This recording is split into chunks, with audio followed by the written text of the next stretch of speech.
미국 백악관은 중국 정부의 미국 반도체 기업 마이크론에 대한 수입 제한 조치는 근거 없는 부당한 제재라고 비판했습니다.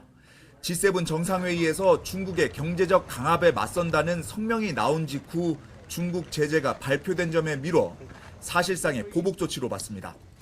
중국의 제재를 미국 기업에 대한 공격으로 간주하면서 이에 대응하기 위해 동맹국과 긴밀히 협력하겠다고 밝혔습니다. 로이터 통신은 중국 정부의 입찰 기록을 분석해 중국이 이미 3년 전부터 마이크론 반도체 수입을 줄이고 있었다고 보도했습니다.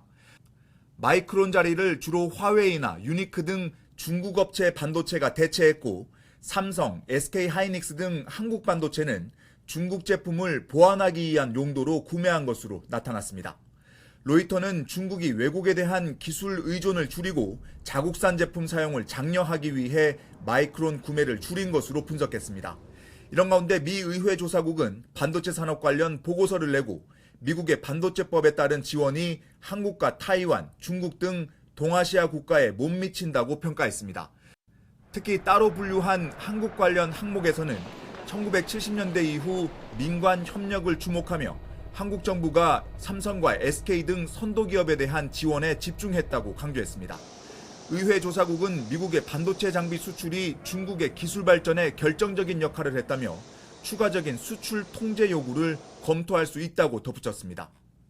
반도체를 둘러싼 미중 간 갈등이 고조되는 가운데 반도체 정책을 관할하는 두 나라 상무장관이 워싱턴에서 만날 예정이어서 대화의 물꼬가 트일지 주목됩니다. 워싱턴에서 YTN 권준기입니다. YTN 뉴스를 더 많이 보고 싶으시다면 여기 구독 버튼을 눌러주세요. 추천 영상도 누르면 바로 재생됩니다. 또 뉴스 속보 알림을 받고 싶으시면 휴대폰에서 YTN 앱을 다운로드해보세요. 늘 저희 YTN 뉴스를 시청해주셔서 감사합니다.